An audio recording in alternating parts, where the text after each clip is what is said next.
चलिए, मैं आपसे एक प्रश्न पूछती हूँ। कोई समिति है या कमेटी है और उसमें मेंबर्स ऑफ पार्लियामेंट हैं। क्या इतने मात्र होने से उस कमेटी को पार्लियामेंट्री कमेटी कहा जा सकता है?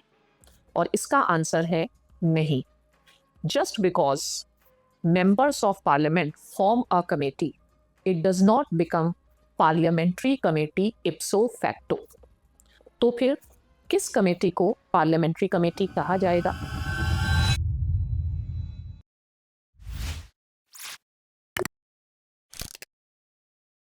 तो पार्लियामेंट्री कमेटी के जो फीचर्स हैं वो रूल्स ऑफ प्रोसीजर में लिखे गए हैं और इसलिए पार्लियामेंट्री कमेटी होने के लिए हमें कुछ चीजों पर ध्यान देना होगा। सबसे पहले कॉन्स्टिट्यूशन, वो कैसे बनाई गई। तो पार्लियामेंट्री कमेटी या तो हाउस के द्वारा इलेक्ट की जाती है या फिर स्पीकर के द्वारा नॉमिनेट की जाती है। अब पार्लियामेंट्री कमेटी पर कंट्रोल और ओवरसाइट किसकी रहती है?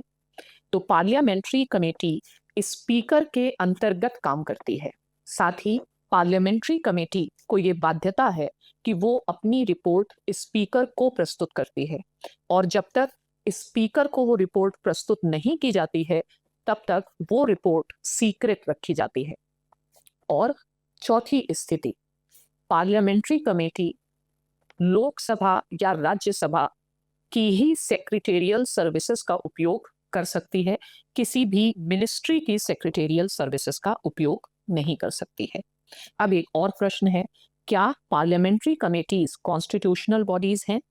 हाँ, बिल्कुल है, क्योंकि कॉन्स्टिट्यूशन में हम दो जगह कमेटीज का रेफरेंस देखते हैं। पहला, प्रिविलेजेस के कॉन्टेक्स्ट में, यानी जो मेंबर्स ऑफ पार्लियामेंट के प्रिविलेजेस हैं वही कोई भी ऐसा व्यक्ति या जो कमेटी में बोलता है या कमेटी के भी प्रिविलेजेस होते हैं।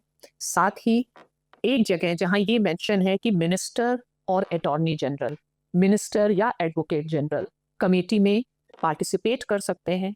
तो इन दोनों आर्टिकल्स या इन दोनों चीज़ों के लिहाज से पार्लियामेंट्री कमेटीज को कॉन्स्टिट्यूशनल बॉडीज माना जा सकता है।